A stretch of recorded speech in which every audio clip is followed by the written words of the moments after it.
এবারের ভোটের হাল কিরকম বুঝছো? গরমের উত্তাপের থেকেও নির্বাচনের উত্তাপ বেড়ে গেছে। তৃণমূল কংগ্রেস দুর্নীতিবাজ একটি দল, এই দলকে আপনারা ভোট দেবেন না, তোমার কি মত? যে দুর্নীতির কথা তারা বলছেন, এখন অবধি একটাও দুর্নীতি কি প্রমাণ হয়েছে? ভোট যুদ্ধে আপনাদের সবাইকে স্বাগত। আমরা এসেছি দক্ষিণ কলকাতার জেলা সভাপতি দেবাশিস কুমারের সঙ্গে, তার অফিসে, তার সঙ্গে কথা বলার জন্য পুরো ভবনে। দেবাশিস, তোমাকে প্রথমেই স্বাগত জানাই বাংলার পালস টিভিতে। একটা কথা জিজ্ঞাসা করি, এবারের ভোটের হাল কিরকম বুঝছো? হ্যাঁ, ভোটের হাল প্রতিবার যেরকম থাকে, এবারেও প্রচুর গরম, কিন্তু গরমের উত্তাপের থেকেও নির্বাচনের উত্তাপ বেড়ে গেছে।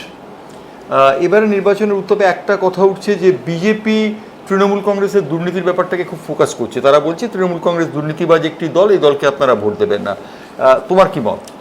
না, দুর্নীতি যদি সত্যি হয়ে থাকে তাহলে দুর্নীতিকে তো কেউ সমর্থন করে না। কথা তো আমি বলতে পারি না যে আমরা দুর্নীতি করেছি তবু আমি আপনার সমর্থন করুন, এ কথা তো বলা যায় না, আমরা বলতেও চাই না। আমার কথা হচ্ছে যে যে দুর্নীতির কথা তারা বলছেন, এখন অবধি একটাও দুর্নীতি কি প্রমাণ হয়েছে? প্রমাণ যদি হয়ে থাকে তাহলে আমার কিছু বলার নেই, সমস্ত ভোটারদের দিয়ে দিতে বলবেন। কিন্তু এখনও অবধি আপনারা জানেন যে আমাদের অনেক মানুষকে ওরা গ্রেপ্তার করেছিল। একজন মন্ত্রী ছিলেন, প্রায় 2 বছরের বেশি জেলে ছিলেন, বেরিয়ে আসার পরে তিনি আবার বিধায়ক হয়েছেন, কিন্তু এখন অবধি তার বিরুদ্ধে এতদিন জেলে থাকার পরেও কোনো অভিযোগ প্রমাণ করা যায়নি। আমাদের উত্তর কলকাতায় একজন প্রার্থী হয়েছেন যিনি 6 মাসের বেশি জেলে ছিলেন, তারও আজকে নির্বাচনে লড়াই করছেন, তার বিরুদ্ধে কোনো প্রমাণ এখন অবধি করা যায়নি। সমস্তটাই যা হচ্ছে সেটা রাজনৈতিক একটা নির্দিষ্ট অভিসন্ধি নিয়ে করা হচ্ছে। আমি আবার বলছি, আমরা দুর্নীতির সঙ্গে কোনো রকম আপোষ করি না। যদি দুর্নীতি কেউ করে থাকেন, আইন অনুযায়ী সেটা প্রমাণ হয়, আইন যেভাবে চলবে, যে শাস্তি দেবেন সেই শাস্তিটাই আমরা মাথা পেতে নেওয়ার জন্য তৈরি আছি, এবং দল কোনো অবস্থাতেই কোনো দুর্নীতির সঙ্গে আপোষ করবে না। ইদানিংকালে একটা কথা খুব প্রচলিত হয়েছে, মোদির গ্যারান্টি। নরেন্দ্র মোদী বিভিন্ন সভায় গিয়ে বলছেন, তিনি গ্যারান্টি দিচ্ছেন যে তিনি যদি পশ্চিমবঙ্গে বিধানসভার জেতেন তাহলে তিনি গ্যারান্টি দিচ্ছেন পশ্চিমবঙ্গের মানুষের ভাড়া তিনি পূর্ণ করে দেবেন। কি বলবে? একদম ঠিক কথাই বলেছেন। আমার একটাই প্রশ্ন, মোদির ওয়ারেন্টি শেষ হয়ে যাবে 1 জুন, যার 1 জুন অবধি ওয়ারেন্টি, তার গ্যারান্টির কি কোনো দাম থাকে? অর্থাৎ মোদির ওয়ারেন্টি 1 জুন শেষ হয়ে যাবে, তুমি নিশ্চিত? নিশ্চিত 1 জুন মোদির ওয়ারেন্টি শেষ, সেহেতু গ্যারান্টির কোনো দাম নেই। যার ওয়ারেন্টি নেই তার কোনো গ্যারান্টিও নেই। আমরা ফিরে আসছি দক্ষিণ কলকাতা নির্বাচন প্রসঙ্গে। যেহেতু দক্ষিণ কলকাতা তোমার হাতুর তালুর মতো চেনা, সেখানে আমরা দেখছি 3 মহিলার লড়াই। একদিকে মালা রায়, অন্যদিকে দেবশ্রী চৌধুরী, অন্যদিকে সায়রা শাহ হালিম। কি মনে হচ্ছে যে দক্ষিণ কলকাতায় কি হতে পারে? দেখুন, আমি আপনাকে আবার বলি, দক্ষিণ কলকাতায় তৃণমূলের কি প্রার্থী এটা বড় কথা নয়। দক্ষিণ কলকাতা হচ্ছে তৃণমূলের গড়, আতুর গড়। মমতা বন্দ্যোপাধ্যায় এই দক্ষিণ কলকাতা থেকে 6 বারের এমপি ছিলেন। স্বাভাবিকভাবেই এখানে কে প্রার্থী এটা খুব বড় কথা নয়। বড় কথা মমতা বন্দ্যোপাধ্যায়ের দল এখানে লড়ছে কিনা। এখানে প্রার্থীর নাম, আসল প্রার্থীর নাম মমতা বন্দ্যোপাধ্যায়। অর্থাৎ মমতা বন্দ্যোপাধ্যায় প্রার্থীর নাম। একটা কথা দর্শকদের জানিয়ে রাখি, এই দেবাশিস কুমার কিন্তু মমতা বন্দ্যোপাধ্যায়ের দলকে পরাজিত করেছিলেন একটা সময়, সেটা অতীতের গর্ভে রয়ে গেছে। কিন্তু যে প্রশ্নটা আসছে, মমতা বন্দ্যোপাধ্যায় এতটা সুরক্ষার কথা বলছে, মমতা বন্দ্যোপাধ্যায় বলছেন লক্ষ্মীর ভাণ্ডারের টাকা দেওয়া হবে, কন্যাশ্রী, স্বাস্থ্যশ্রী, রূপশ্রী ইত্যাদি নানান ধরনের প্রকল্প করেছেন। এই প্রকল্পগুলো কি যথার্থ বলে মনে হচ্ছে? আমি দুটো কথা জয়ন্তদা বলি। আমি একটা কথা মিস করে গেছি, দুর্নীতি নিয়ে ওরা আমাদের বিরুদ্ধে বলেছেন। আমার একটাই কথা বলার আছে, এটা আমার কথা নয়, ভারতবর্ষের যিনি বিত্তমন্ত্রী, অর্থমন্ত্রী, তার স্বামী প্রভাকর, তিনি বলছেন ভারতবর্ষের নয়, পৃথিবীর সব থেকে বড় দুর্নীতি হচ্ছে ইলেকট্রাল বন্ড বা নির্বাচনী বন্ড। একটা কোম্পানির উদাহরণ আমি দিতে পারি যারা আমাদের বিরুদ্ধে দুর্নীতির কথা বলছেন। কোম্পানিটার নাম হচ্ছে মেঘা ইনফ্রাস্ট্রাকচার ম্যানুফ্যাকচারিং লিমিটেড। কোম্পানিটা হচ্ছে মহারাষ্ট্রের কোম্পানি। এই কোম্পানি 140 কোটি টাকা দিয়েছিল বিজেপির নির্বাচনী বন্ডে, তার বিনিময়ে 1400 কোটি টাকার বরাত পেয়েছেন পুনাতে একটি কাজের। এর থেকে বড় দুর্নীতি আছে বলে আমার মনে হয় না। 1400 কোটি টাকার কাজ, 140 কোটি টাকা বিজেপির ফান্ড। এইভাবে যারা দুর্নীতি করেছেন, পৃথিবীর সব থেকে বড় দুর্নীতি, বড় স্ক্যাম হচ্ছে ইলেকট্রাল বন্ড। তাদের মুখে আজ যাই হোক দুর্নীতি শোভা পায় না।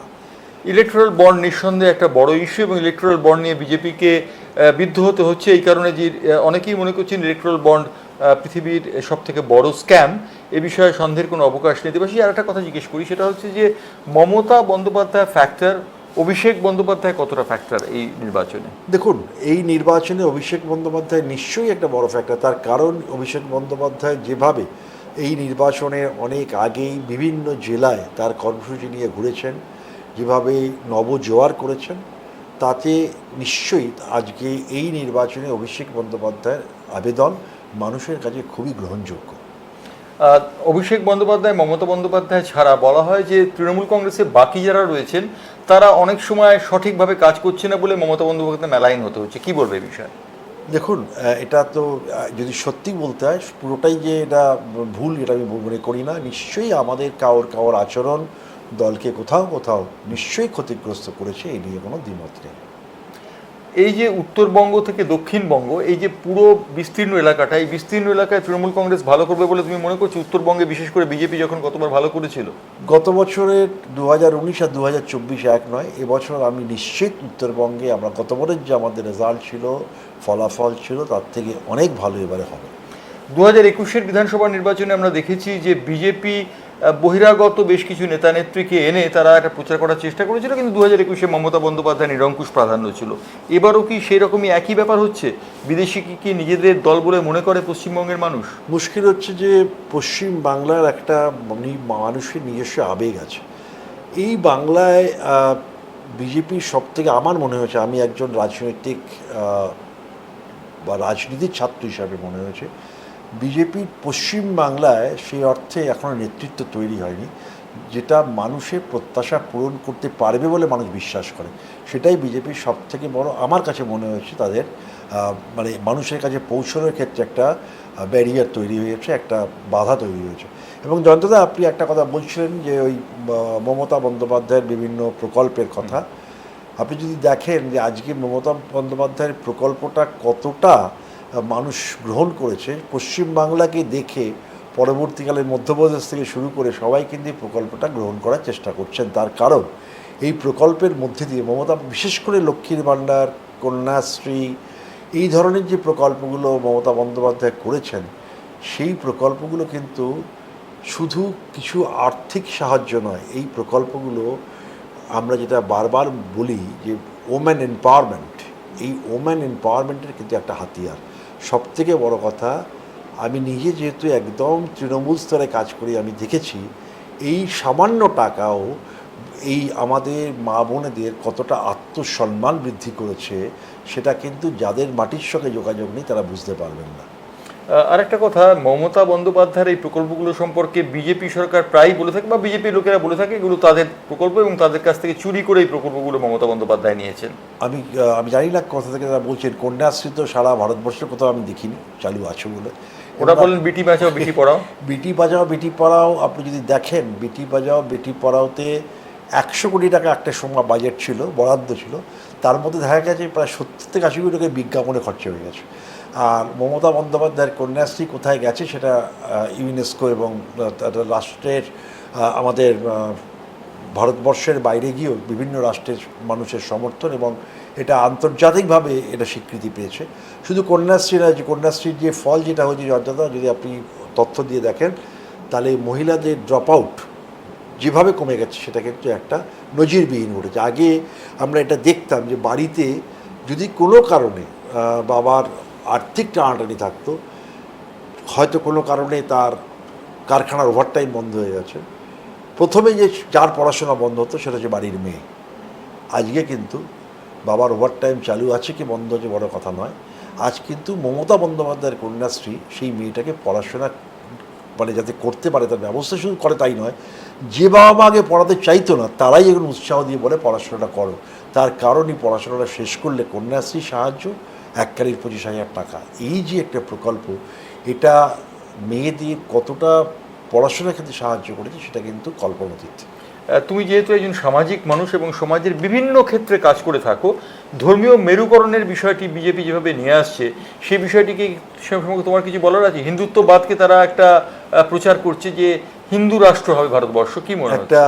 একটা রাজনৈতিক দল যখন তার দৈন্যতা এমন একটা জায়গায় পৌঁছে গেছে যখন সে আর রাজনৈতিক কোনো ইস্যু খুঁজে পাচ্ছেন না। দেখুন, সাধারণত কি হয়, আমরা এত বছর ধরে নির্বাচনে দেখেছি, ধরুন 2019 সালে ভারতীয় জনতা পার্টি তার নির্বাচনী ইস্তাহার এবং মানুষের কাছে প্রতিশ্রুতি যে আমরা যদি ক্ষমতায় আসতে পারি আমরা এই কাজগুলো করব। 2024 নির্বাচনের আগে মানুষকে তার হিসেব দিতে হয় যে হ্যাঁ আমি এগুলো বলেছিলাম, এইটা পেরেছি, এটা পারিনি, কেন পারিনি। দেখুন, যা যা বলেছিল, আমি আর এত বিশদে যাচ্ছি না, আমি কিন্তু একটা দুটো বলি। বছরে 2 কোটি বেকারের চাকরির কথা বিজেপি বলেছিল, অর্থাৎ 10 বছরে 20 কোটি বেকার চাকরি হওয়া উচিত। আমরা সকলেই জানি যে ভারতবর্ষের স্বাধীনতার পরে বেকারের সংখ্যা যে জায়গায় পৌঁছেছে এটা সর্বকালীন রেকর্ড একটা সৃষ্টি করেছে। অর্থাৎ চাকরি তো হয়নি, যারা চাকরি করতো তাদের চাকরি চলে গেছে। আপনি বলুন, এই বিজেপি বলেছিল যে তারা সমস্ত কালো টাকা দেশের ফিরিয়ে আনবে এবং মানুষকে তার ব্যাঙ্ক অ্যাকাউন্টে 15 লক্ষ টাকা দিয়ে দেবে। আমার কথা হচ্ছে যে 15 লক্ষ না পারুক, তারা তো বলতে পারতো যে আমি 2 লক্ষ দিয়েছি, এই টাকা আনতে পেরেছি, এই দিয়েছি। একটা টাকাও দেননি। 2010 সালে যখন মনমোহন সিং চলে যাচ্ছে তখন সর্ষের তেলের দাম ছিল 40 টাকা, আজকে 160 টাকা। একটার পর গ্যাসের দাম 400 থেকে 1200 হয়েছে, পেট্রোল ডিজেলের দাম 60 থেকে 103, 40 থেকে 93, বিভিন্ন সমস্ত প্যারামিটারগুলি দেখা যায়। তো প্রত্যেকটা জায়গায় ওরা ফেল করেছে। ব্যর্থ হওয়ার পরে যেটা করেছেন, ধর্মীয় মেরুকরণ করে দিয়ে, বিভাজন করে দিয়ে, মানুষে ভেদাভেদ করে দিয়ে একটা ধর্মীয় উন্মাদনা তৈরি করার চেষ্টা করে নির্বাচনী বৈতরণী পার হওয়ার চেষ্টা করছেন। তার জন্য যে মন্দির এখনো শেষ হয়নি সেই মন্দির উদ্বোধন করে দিলেন মানুষের জন্য। আমি রাজনৈতিক দলের কর্মী তো নিশ্চয়ই, কিন্তু তারপরেও আমি একজন সমাজ সচেতন এবং আমার একটা ধর্মীয় অঙ্গীকার আছে। আমি একটা ধর্মকে বিশ্বাস করি।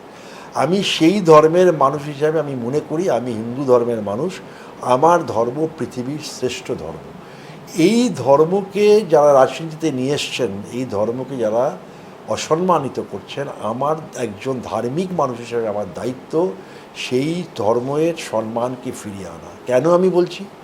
আপনারা জানেন যে আমাদের ধর্মে আছে যে আমাদের ধর্মে একটা মন্দির তখনই মানুষের জন্য খুলে দেওয়া হয় যখন, বা প্রাণ প্রতিষ্ঠা করা হয় দেবতার, যখন মন্দিরটা সম্পূর্ণ হয়। মন্দিরের মাথা, এটা আমার কথা নয়, শঙ্করাচার্যদের কথা, মন্দিরের চূড়াটা হচ্ছে দেবতার মাথা এবং তার উপর যে পতাকাটা ওড়ে সেটা হচ্ছে দেবতার চুল। একটা মন্দিরের চূড়া তৈরি হয়নি, অর্থাৎ দেবতার মাথা তৈরি হয়নি, তার প্রাণ প্রতিষ্ঠা হয়ে গেল। এটা ধর্মের প্রতি সম্মান না অসম্মান ভারতবর্ষের মানুষকে তার বিচার করতে হবে। আমরা অনেকে বলার চেষ্টা করছেন একটা রামের উন্মাদনা তৈরি হওয়ার চেষ্টা হচ্ছে, চারিদিকে জয় শ্রীরাম চলছে, আমাদের কোনো আপত্তি নেই। অনেকে বলছেন আমাদের সঙ্গে রামের কোনো বিরোধ আছে। আমি খুব করজোড়ে বিনীতভাবে বলতে চাই, রামের সঙ্গে আমাদের কোনো বিরোধ নেই। রাম আমার দেবতা, রামের স্থান আমার হৃদয়ে, রামের স্থান আমার মন্দিরে। আমাদের বিরোধ যারা রামকে মিছিলে হাঁটাচ্ছেন তাদের সঙ্গে, যারা রামের পতাকা নিয়ে মিছিল করছেন তাদের সঙ্গে, যারা রামকে ওই মন্দিরে স্থাপন করার নাম করে অসম্মানিত করছেন তাদের সঙ্গে, যারা রামকে ইভিএম মেশিনে নিয়ে আসছেন তাদের বিরুদ্ধে। রামের বিরুদ্ধে লড়াই নয়, লড়াই যারা রামকে রাজনীতির আঙিনায় টেনে নিয়ে এসছেন তাদের বিরুদ্ধে। একটা প্রশ্ন ওঠে, বিজেপির পক্ষ থেকে প্রশ্ন তোলা হয়, যেমন বিজেপির রাম তেমন মমতা বন্দ্যোপাধ্যায় রহিম। এই বিষয়টি নিয়ে বিজেপি প্রশ্ন করে যে মুসলিম তোষণ মমতা বন্দ্যোপাধ্যায় এমন জায়গায় গিয়ে পৌঁছেছে যার ফলে একটা সমস্যা তৈরি হচ্ছে, কি বলবেন? অত্যন্ত ভুল কথাটা বলছেন। তার কারণ যে কোনো দেশের সংখ্যালঘু মানুষের নিরাপত্তার দায়িত্ব সেই দেশের সরকারের।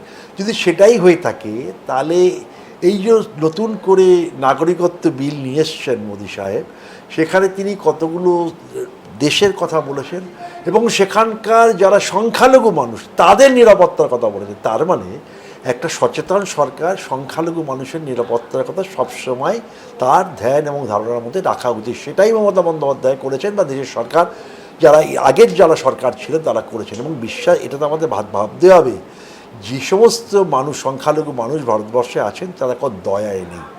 ভারতবর্ষের সংবিধান থেকে অধিকার দিয়েছে থাকার, এবং ভারতবর্ষের সংবিধান যদি সেদিনকে বলতেন এই দেশটা ধর্মনিরপেক্ষের দেশ নয়, তাহলে তাদের পছন্দ অপছন্দ থাকতে পারতো, তা থাকবে কি থাকবে না থাকতে পারতো।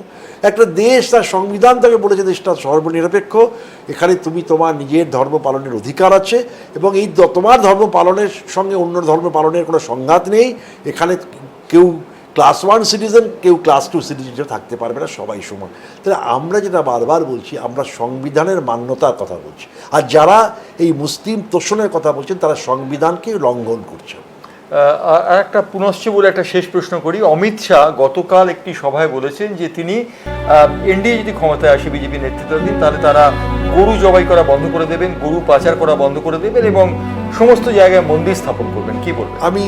প্রথম কথা হচ্ছে অমিত শাহ তার রিয়েলাইজেশনটা এসছে যে একা বিজেপি পারবে না, আবার এনডিএর কথা বলতে শুরু করেছেন, তা ভালো, গুড রিয়েলাইজেশন। আমার খালি বক্তব্য একটা জায়গায় ওরা বলছেন এখানে গো হত্যা হবে না। আমি একটা কথা বলবো, বিজেপি যে ইলেকট্রাল বন্ডে টাকা পেয়েছে তার মধ্যে যারা সব থেকে বেশি টাকা দিয়েছেন, যারা তাদের মধ্যে অন্যতম হচ্ছেন যারা এই স্লটার হাউস, যারা এই বিফ এক্সপোর্ট করেন, এই কোম্পানিগুলো সব থেকে বেশি টাকা বিজেপিকে দিয়েছে। আমার কথা হচ্ছে গো হত্যা অন্যায়, গো হত্যা করে যে টাকা আসে তাতে ছুটতে কোনো অন্যায় হয় না। আমরা কথা বললাম দেবাশিস কুমারের সঙ্গে, যিনি দক্ষিণ কলকাতা জেলা তৃণমূলের সভাপতি। দেবাশিসের সাথে কথা বলে আমরা অনেক তথ্য জানতে পারলাম। ধন্যবাদ দেবাশিস, বাংলার পালস টিভিকে আজকে সময় দেওয়ার জন্য।